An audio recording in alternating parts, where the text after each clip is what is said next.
Okay, the GED exam and why you must pass it. Not why you should pass it, but really why you must pass it. If you're watching this video and you do not have your high school equivalency, so that's generally done through, if you don't have your high school diploma, obviously you can take the GED exam in most states. And let me just do this real quick. So you can get your high school equivalency by taking the GED. And if you're in other states, some select other states, and actually these states are growing, you can take the high set and task. So these are growing in popularity as well. But basically, these are all high school equivalency exams. So if you don't have your high school diploma, then you can take one of these exams. And effectively, more or less they're the same. There's differences in their price, etc. But they're generally going to be teaching or testing for what you should know as a high school graduate. So why must you pass the GED? Okay, and if you're in a state, you're going to be taking one of these other exams, you can just replace the word GED with high set or task. It's still going to apply to you. Well, let's kind of look at a couple different things, all right? And maybe you need to answer this question for yourself, okay? Maybe you might be saying to yourself, well, no, I don't need to pass this. And there's always exceptions to the rule. But let's take a look at some quick statistics and let's see if we can make a case for why you must pass the GED. Now, back in 2012, I believe it is, the U.S. Census, which if you don't know what that is, it's the government. They pass out these questionnaires every 10 years or so, and they do a survey, okay? So what they found, I believe it's the 2012 census, was that high school dropouts, let's just kind of do it this way, high school dropouts made on average were earning somewhere like, say, 20,000 per year, okay? High school people with the high school diploma, okay, so people who did have high school were making like, say, 30,000 per year. Now, this is just rough statistics, but basically it was like $10,000 more uh, plus per year. Okay. Now, let's just consider a couple different things. All right.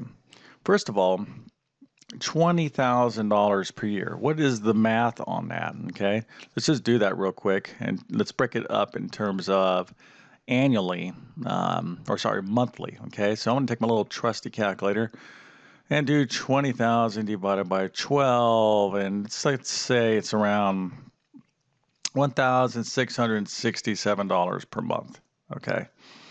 And we'll do the same for 30,000 and we'll divide that by 12. And this is around, well, it's actually exactly $2,500 per month. Now, let's ask ourselves, okay? 1667 and 2,500, okay? Which could could you live on? Let's look at it this way. Could you pay your rent? All right, let's take a look at the things that we like in our world, okay? We'd like to live in some place.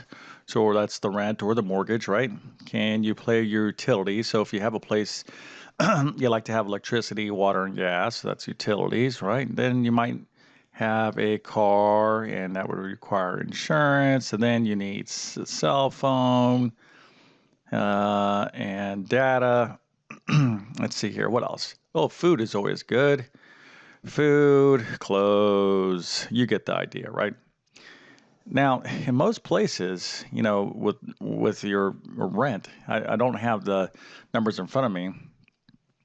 I'm actually located in Florida, which, there are more affordable places to rent here than other states that I lived in. I lived in New Jersey, California, a lot of other different states, Virginia as well.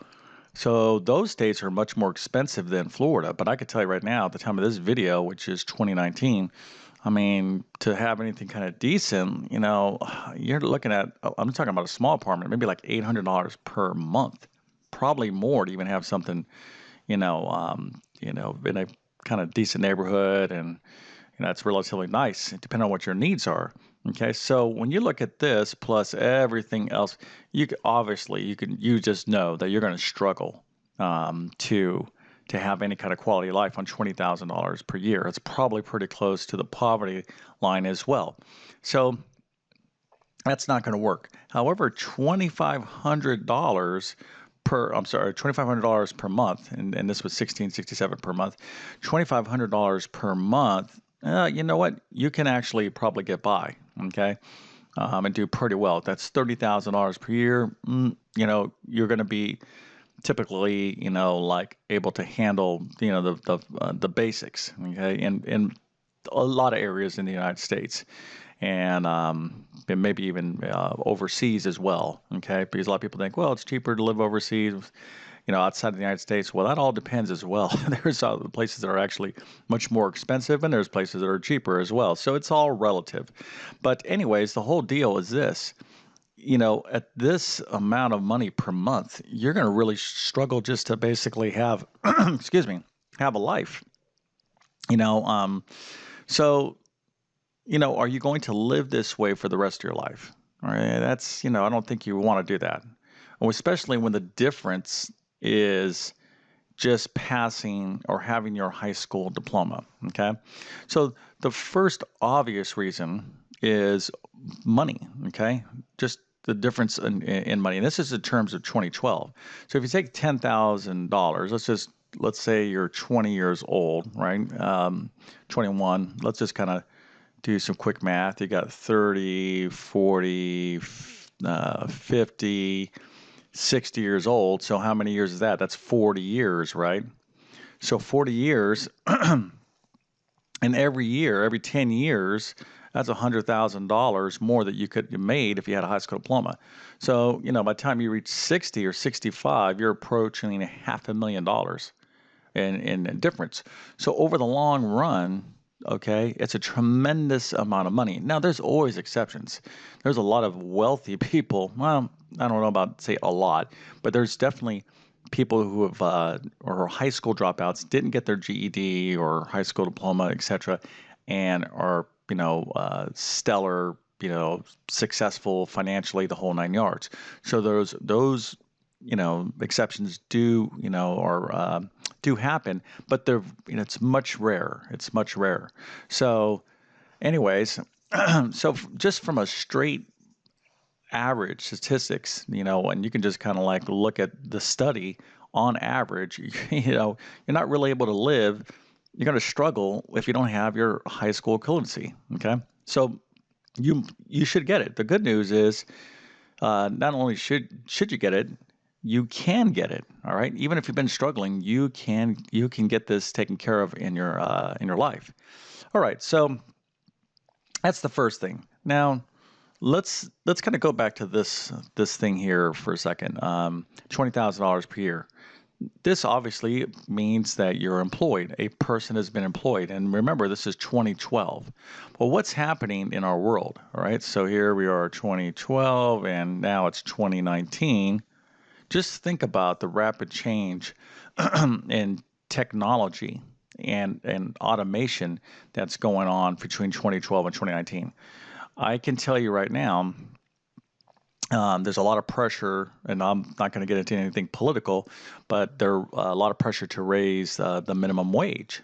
So that's obviously a good thing if you make a minimum wage salary, but it also puts pressure on businesses to lay off people or not have as many people. And I can tell you in my local Walmart that literally when Walmart, I think, increased the minimum wage, there was like, here's like the Walmart, okay? And here's little checkout stands, okay? And everybody, you know what I'm talking about. There were people working here. So I would just go. I buy a lot of fruits and vegetables, etc. So when I go, I don't like to try to go through the self scan when I got like things that I got to like figure out, that I don't have like say a convenient bar scanner code on them, okay? And I'd have a lot of stuff in there. So I'd be like, okay, no problem. There's a lot of people that can help me. And I just, go through the checkout stand with a checker. Well, over this last year, over say 2018, literally they got rid of, like, I would have to say this many, in a relative or percentage basis, this many people, they're gone. There's no more, there's no buddy working these stands. They all are now self checkout. Okay. And you know what I'm talking about. You have to do it yourself. You go there and you scan. It's all automated. And, and in the beginning, I hated it. I was like, oh well, I gotta have to do it all myself. But now it's like I'm getting used to it, and I'm actually, in some ways, I kind of prefer it now. But the deal, what I'm getting at, my bigger point is all these folks. I remember when this was going on, a lot of these people, I would just make light conversation with them. They were the people at Walmart, the workers were saying, "Oh, we're going to be, they're cutting our hours. They're lose, you know, I'm going to lose out, et cetera, et cetera." And I felt bad for a lot of folks. A lot of people are not, not there. They're replaced by machines. This is called automation. It is happening. Okay. So, what is the point here? Let's get back to the GED. What is the point of that? Well, if this is your local store, Walmart or any other store, okay, and they used to employ this amount of people, and now they're only going to employ this amount of people, what do you think is going to happen to the standards they're going to require for employment? They're going to, they can be much more selective. So, previously, if you didn't have a high school diploma, maybe now they're going to make it a requirement. Do you follow? Because they can be more selective. And this is, occurring in a lot of places. Take, for example, the military. I don't know when it became a requirement to have a high school diploma. It's probably been some time. I was in the service in the military in the 80s and the 90s, and my father was in the military in the 50s. He was in the Army, and he was a high school dropout. He got his GED in the Army. So, but nowadays, I don't even think you can enlist in a service unless you actually have, you're a bona fide high school graduate. You can have your GED or one of these other exams, but there's a lot of places where a lot of things in society, jobs, opportunities that you could start, in the trades without a high school diploma and build yourself up. Um, I find a lot of people coming to the things that I do in adult education that they're kind of like my age in the 50s, 50 years old, late 40s and stuff, and it's tough because back maybe when we were growing up, you could kind of maybe get away with not having a diploma and then actually getting into a trade or maybe even joining the military. I have to check on that, but you could have possibly have even gotten a waiver back in those days. But everything has changed. Okay. And I see it all the time. I get lots of requests and people under the gun that were just like out of the blue, their jobs are requiring them to have the GED. Just last week, I got a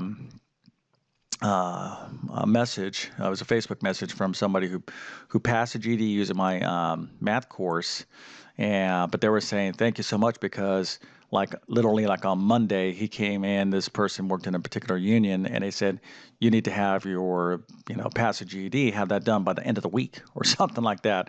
And so it was just like panic time. He crammed as much as he could, and luckily he passed.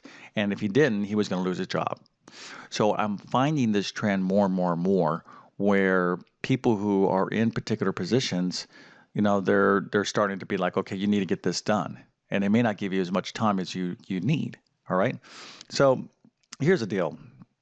The reason why you must pass is this.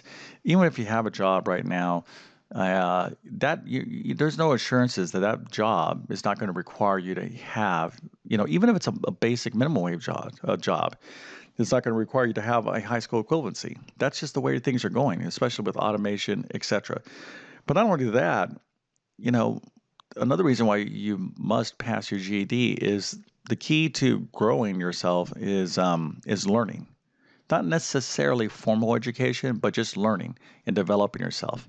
Okay, and if you can get yourself to pass the GED, and you're going to start building some great momentum that's going to serve you well through your life. Hey, listen, you got this life to live. You should make the most of it, and you got to definitely get over whatever's stopping you from passing the GED. Okay. Um, if it's a sense of it's not important, then I think you're gravely mistaken. Because one day, unfortunately, you might find yourself, I'm trying to scare you, but this is reality. You might be laid off. And what happens then? Then you're going to have to go back and apply for jobs, et cetera, et cetera. So this is just where things are going. So be smart, get ahead of it, okay, and just get it done once and for all. Okay. But anyways, hopefully, this video was, meant to push you, okay, to make it a priority to do the right thing for yourself. Okay. You will thank your future, or your future self will thank you. All right. Well, listen, I appreciate you spending some time with me watching this video. If you enjoy this, I do a ton of stuff with adult education, math. It's a real passion of mine because I really want to help people push themselves to do the right thing for themselves. So please consider subscribing and make sure you hit that notification bell so you can get my latest videos. And then, of course, if you like this, maybe give it a thumbs up. And please leave me some comments. I get a lot of comments on my videos, which I'm grateful for, but I try to read as many as possible, but it gives me ideas on videos that I can make that are helpful to you. Again, if you're struggling in the area of math for the GED, high set task, for my GED course, you'll find the link to my special course in the description of this video. But anyways, appreciate your time and have a great day.